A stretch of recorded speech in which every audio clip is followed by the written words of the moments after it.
One employee's small talk about a ceramic figurine helped his widowed boss find love. Another's curious question, why do you ask, launched a 25-year tech career. And a 2-minute conversation in a coffee shop line landed a marketing consultant her biggest client of the year. If you think small talk at work doesn't matter, these real stories will change your mind. I'm Trina Booth, CEO of Boost Academy of Excellence.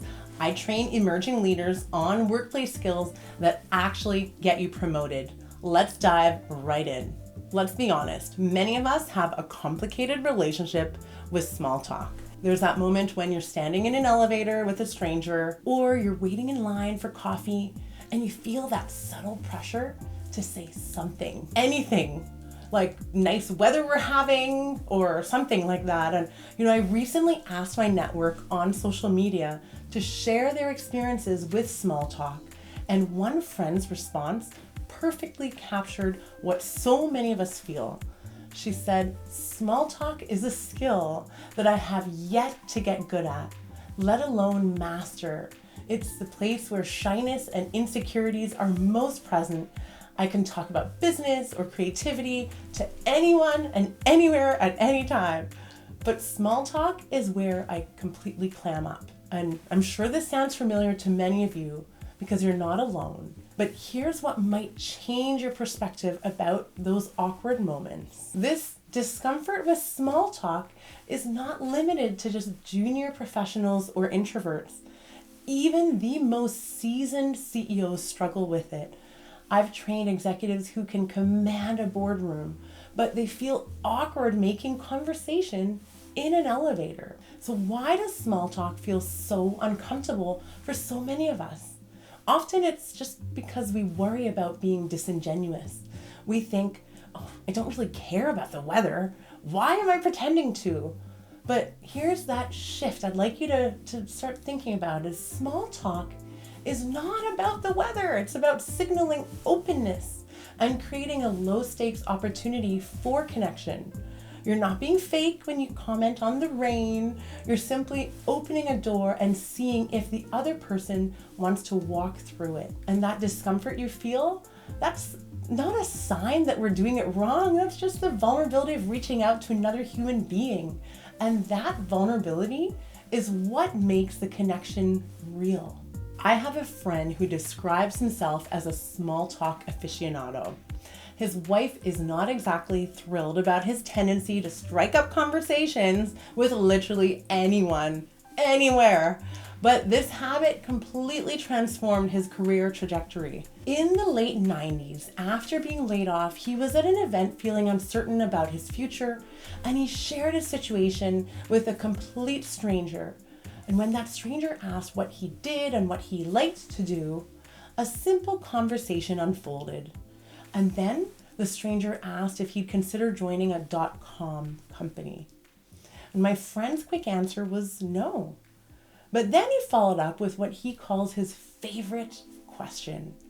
Why do you ask? And that single question changed everything. It led to a discussion about the tech industry, which led to an introduction, which led to a job at a VC-funded tech company. That conversation and that willingness to engage in small talk with a complete stranger, when he could have just politely excused himself, launched a 25-year career in technology. All from a bit of small talk, and all because he asked one curious follow-up question. Sometimes small talk at work creates connections that touch lives in ways we would never expect. My late father was on a business trip with his boss headed to Brazil, and during a stopover, he noticed a woman holding a large ceramic animal figurine. And most people would have just kept to themselves, but my dad used it as an excuse to start a conversation. He learned she was a widow, and as it happened, she was joining them on their flight to Brazil. And my dad introduced her to his boss during the flight, and his boss was also a widower. 6 months later, wedding bells were ringing. The two people found love because my father, while on a work trip, took a moment to comment on a ceramic figurine and make an introduction. He could have stayed quiet. He could have minded his own business, and instead, a simple observation and a thoughtful introduction changed two people's lives. And that's what small talk at work can do when you're paying attention to the people around you. Now, you might think this story is just about romance, but here's what it taught me about workplace relationships. My father was not trying to make a match. He was just simply being observant and connecting people. And that's exactly what successful professionals do. They notice things and they make introductions. They create connections that benefit other people. And that's how you build a reputation as someone who connects people and creates opportunities. And when you're known for that, people remember you when good things come up. Small talk at work does not just happen in the office. Sometimes it happens while you're waiting for your morning coffee. A marketing consultant I know was standing in line at a coffee shop, laptop bag over her shoulder, clearly rushing in between meetings. And the person behind her commented, "Looks like you got a full day ahead." And instead of just commenting and, nodding maybe and staying quiet and just saying yes, she actually engaged. She says, "Always, today is a big day for me. It's launch day of the largest rebrand of my career. How about you?" And it turns out that the person behind her was a VP at a medical device company. And they had just lost their marketing agency. So one conversation in a coffee line led to a follow-up email, which led to a meeting, which led to a massive contract.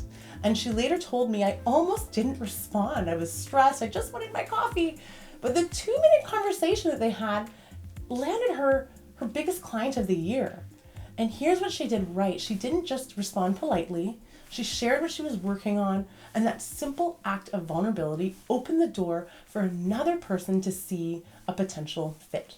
If small talk makes you uncomfortable, I totally get it, but consider what might be waiting on the other side of that discomfort. Career opportunities that would never appear on job boards, business connections that could lead to your next big client, personal relationships that enrich your life, surprising discoveries about how well connected we all are, and the chance to help others by making an introduction or sharing an opportunity.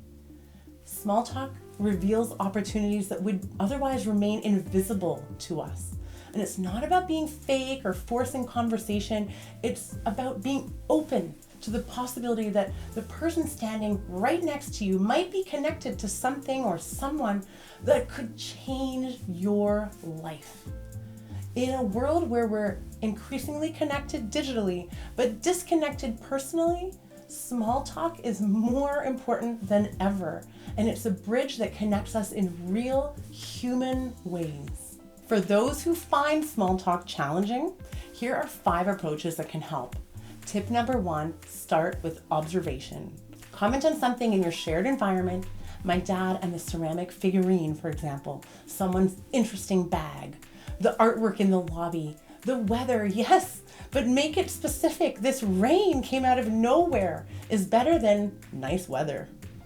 Observations are low pressure conversation starters that feel natural. Tip number 2, ask genuine questions. Why do you ask? Proved to be a career-changing question for my friend. Genuine curiosity opens doors. What brings you here today? How did you get into that line of work? What's been keeping you busy lately? These are not invasive. They're invitations to connect. And tip number 3, listen actively. Often the magic happens when you're picking up a detail and following up with a curiosity. When someone mentions that they just moved cities, then ask about it. And when they mention a project, show interest in what they're working on. Small talk, it's not really about waiting for your turn to speak. It's about being genuinely present with another person. Tip number 4, share appropriately. Offering a bit of your story opens the door for others to connect with you. You don't need to overshare, but vulnerability creates connection. You could say, I'm excited about a new project I'm launching, or I just finished a crazy week. I'm so glad it's Friday. And that gives others a chance to respond and relate to what you're saying. And tip number 5, remember, it's not about perfection. Even awkward small talk can lead to meaningful connections. And you don't need to be smooth or charming. You just need to be willing to engage. And some of the best conversations start with stumbling over words and saying something slightly awkwardly, because that's human and that's real. And that's what creates genuine connection. Small talk is not small at all. It is the beginning of every big thing that happens between people. It's the seed from which relationships, opportunities, and connections grow. So the next time you're in that elevator or coffee line, say hello. Ask a question, make an observation. Your next job, client, or life-changing interaction might just be a conversation away. If this episode resonated with you, subscribe to the podcast, leave a 5-star rating, and share it with someone who needs to hear this message. Drop a comment sharing a time when small talk led to something unexpected in your life. I read every single one, and your story might inspire someone to take that chance. If you want to dive deeper into the work that I do, visit boostacademyofexcellence.com. Thank you for listening. Now go and start a conversation with someone. You never know where it might lead. I'll see you in the next one.